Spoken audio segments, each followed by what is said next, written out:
Bonjour à tous, ici Brenda, coach en séduction chez Morning Kiss, l'Institut français du coaching amoureux. Et aujourd'hui, je vais vous parler du meilleur de mes rendez-vous.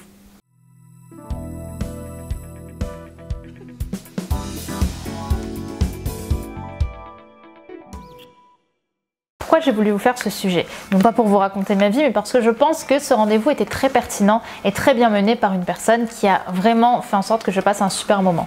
Pour l'avoir raconté à quelques-unes de mes amies, elles étaient tout aussi admiratives de ce qui s'était passé pendant ce date qu'elles auraient même eu envie de le passer à ma place. Donc je pense que ça peut pas mal vous donner d'idées. Et bien sûr, on va voir ensemble le fond de ce rendez-vous et qu'est-ce qui a fait qu'il a été différent des autres.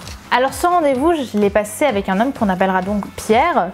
Et Pierre, c'était un mec que j'avais rencontré donc sur Adopt, qui était plutôt pas mal, plutôt sexy, on va pas se mentir. Et moi, j'étais un petit peu dans ma période où je venais vraiment de prendre confiance en moi. Donc j'étais vachement confiante, j'avais encore eu du mal à me calibrer. J'étais vraiment dans le test du mec, je le testais beaucoup. J'étais pas forcément de bonne humeur ce soir-là. Et bah oui, parce que je m'étais pris la pluie et parce qu'il avait eu 1 heure de retard. C'est bien vrai. Et d'habitude, je n'accepte pas qu'un mec ait 1 heure de retard. Et là, comme il était particulièrement mignon, j'avoue que j'avais attendu. Mais j'étais très énervée.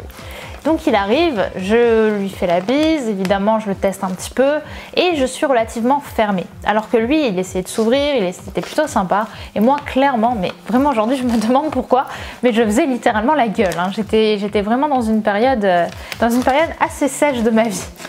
Et du coup, on commence un petit peu à faire connaissance. Au final, je me déride un petit peu.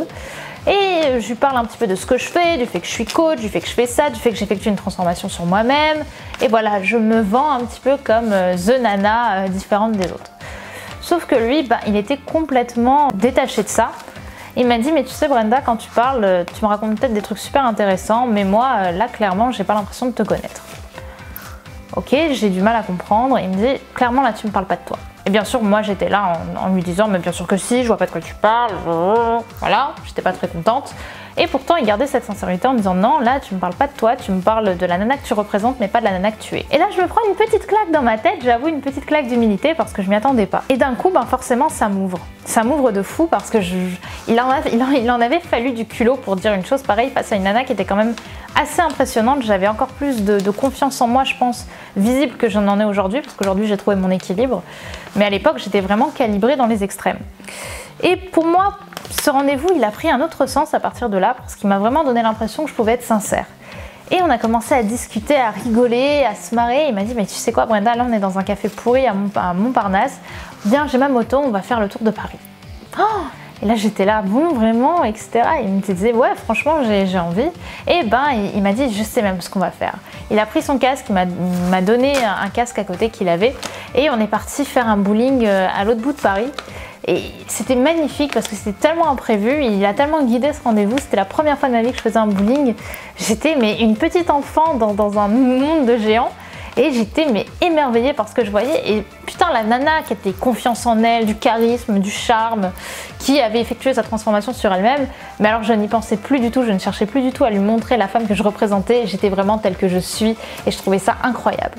C'était franchement je pense que c'était le meilleur date de ma vie parce qu'après on a repris le scoot, on est allé sur les champs, après les champs je crois qu'on était retourné sur Montparnasse, c'était vraiment une soirée de fou et je crois que c'est même la seule soirée où le soir je suis rentrée chez lui avec lui dès le premier soir.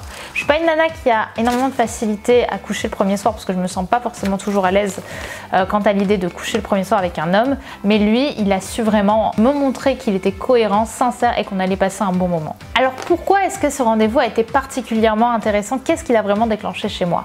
Alors bien sûr, au-delà des actions qui étaient intéressantes, au-delà du fait qu'on a fait du bowling, qu'on a fait 2-3 cafés, qu'on a fait Paris la nuit et que c'était magnifique, ce qui a vraiment été intéressant c'est que ce mec n'était pas comme les autres, il m'a montré à quel point il était unique et à quel point il avait envie de me connaître.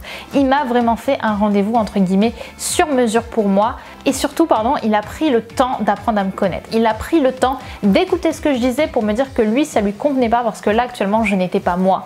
Et ça, bah, ça m'a mis une claque et ça m'a montré qu'il était différent des autres. À partir de là, j'ai pu m'ouvrir, j'ai pu un petit peu abaisser la pression sociale que je me mettais et sa persistance a payé. Donc le secret de ce rendez-vous qui a fait que ça marchait, c'est bien évidemment la persistance et la confiance en lui qu'il a eu à me dire ce qu'il pensait. C'est pourquoi moi je ne fais que vous encourager à parler avec sincérité pendant un date, même si ça peut donner l'impression de pouvoir être vexatoire ou de pouvoir offusquer un petit peu. Si vous le dites avec sincérité, sourire et surtout avec une réelle bienveillance, la fille, ben, peu à peu, elle va enlever ses couches sociales et elle aura juste envie de passer un bon moment avec vous. Il a réussi à réveiller la petite fille qui était en moi et Dieu sait que c'était difficile à l'époque et ça m'a fait rêver, ça m'a fait avoir des étoiles dans les yeux et surtout on a pu rentrer chez lui le soir et ça Dieu sait que je ne le faisais pas souvent et que je ne le fais peut-être pas souvent, mais ça je garderai le mystère. Voilà, la persistance paye souvent. Je vous remercie d'avoir regardé cette vidéo, j'espère qu'elle vous aura plu. Qu'est-ce que vous en avez pensé? Vous les filles et surtout vous les mecs, quel est votre secret pour passer un super bon rendez-vous? Est-ce que vous avez des coins particuliers? Est-ce que vous aussi vous faites des activités qui peuvent parfois être originales? Dites-moi un petit peu ce que vous en avez pensé. J'ai hâte d'avoir vos commentaires. Je vous remercie et je vous souhaite une très belle fin de journée. Bye bye!